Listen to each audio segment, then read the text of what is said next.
If you keep texting back within seconds, rearranging your schedule for them, and saying yes to everything they ask, without knowing what that's actually doing to their brain, you are actively working against yourself every single time.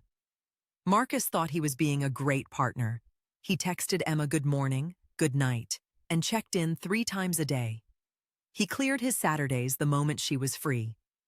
6 weeks in, Emma told him she needed space. He did everything right. That's the problem. There's a specific neurological reason why the more effort you pour in early, the faster attraction collapses. It's not about playing games. It's not about being cold. It's about understanding how the human brain assigns value. And right now, your brain is accidentally broadcasting the wrong signal. Stay with me, because what you're about to learn will completely rewire how you show up in every relationship going forward. Here's why nobody talks about this openly.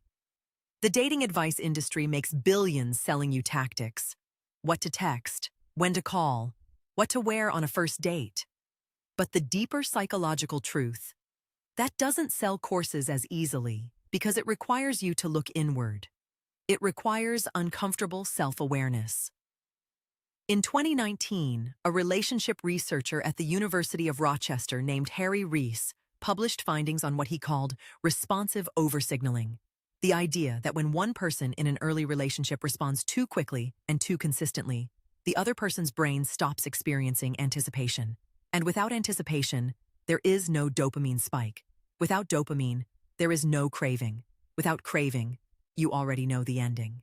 The media won't tell you this because vulnerability isn't clickable. Your friends won't tell you because they're doing the same thing. And the person pulling away from you, they can't even articulate why they're losing interest. They just feel it. That feeling has a name, and it's rooted in attachment science. Therapists, attachment coaches, and behavioral psychologists have understood this pattern for decades. They call it the anxious-avoidant dynamic. And here's the brutal summary. The more anxiously attached you are, the more available you become. The more available you become, the more avoidant the other person acts. The more avoidant they act, the more anxiously attached you feel. It's a death spiral, and it feeds itself.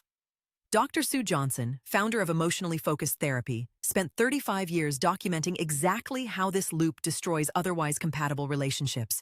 She found that overavailability isn't a sign of love. It's a signal of fear. Fear of abandonment. Fear of not being enough. And that fear, the other person can feel it.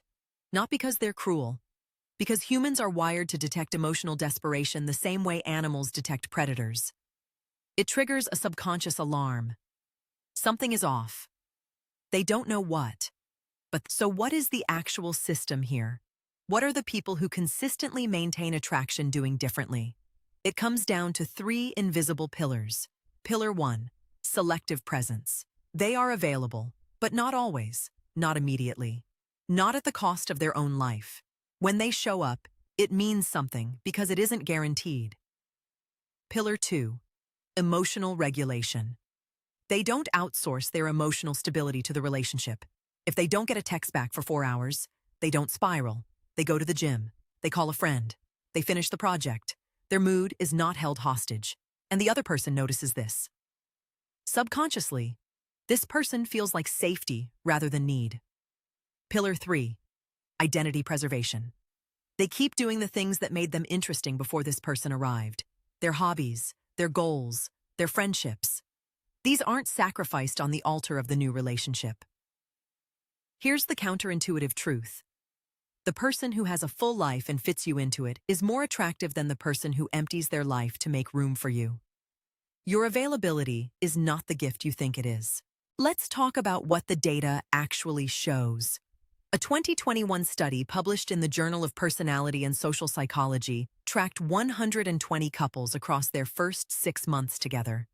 Researchers measured response time to messages, frequency of initiation, and self-reported attraction levels. The finding? Couples where one partner consistently initiated more than 70% of contact reported a 43% drop in perceived attraction by month 3. 43%. In just 90 days. But here's the part that almost never gets cited. The partners doing the over-initiating reported feeling more connected during that same period. So there's a perception gap. You feel closer. They feel suffocated. You're living in two completely different emotional realities. And that gap is exactly where relationships go to die. Now take Priya and James. They met in March of 2022 through a mutual friend. James was immediately interested, texted Priya every day, made himself endlessly available on weekends. By May, Priya had quietly started responding less. By June, she'd started dating someone else, a guy who, as she described it to her friend, had his own thing going on. Same attraction, different availability, completely different outcome. Okay, so this is the part where the theory becomes your life. Because you're not a case study. You're a real person with real feelings who genuinely likes someone and doesn't want to lose them. So how do you actually apply this without becoming cold, distant, or fake? First, audit your initiation ratio right now. Scroll back through your last 30 conversations with this person. Who texts first more often?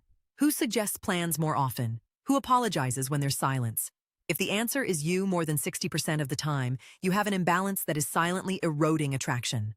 Second, reintroduce friction. Not fake friction, real friction. Your life was full before this person. Reconnect with that fullness. Make a Tuesday night unavailable because you have something that matters to you. Not to seem busy, to actually be busy. Third, retrain your response reflex. You don't need to wait 47 minutes to text back like some calculated game. But you do need to stop abandoning what you're doing the second a notification pops up. Finish your task. Then respond. This trains your nervous system and signals to them, unconsciously, that your attention has weight, that it means here's your starting point, not a 10-step plan. One thing.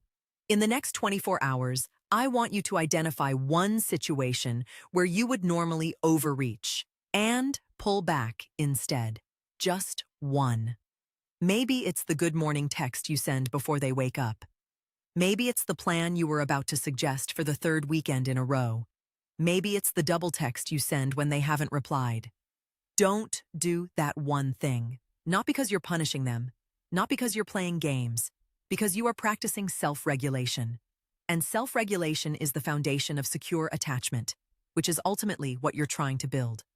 Now, if you want to go deeper on this, I genuinely recommend picking up Attached by Amir Levine and Rachel Heller. I'll link it in the description. I'm recommending it because it's the clearest, most practical breakdown of attachment styles I've ever read, specifically the anxious pattern we've been talking about today. It helped me understand why I was doing the very things that were sabotaging the connections I wanted most. It's not a quick fix. It's an education. And after reading it, you will never approach relationships the same way again. Disclaimer. This video is for educational and entertainment purposes only.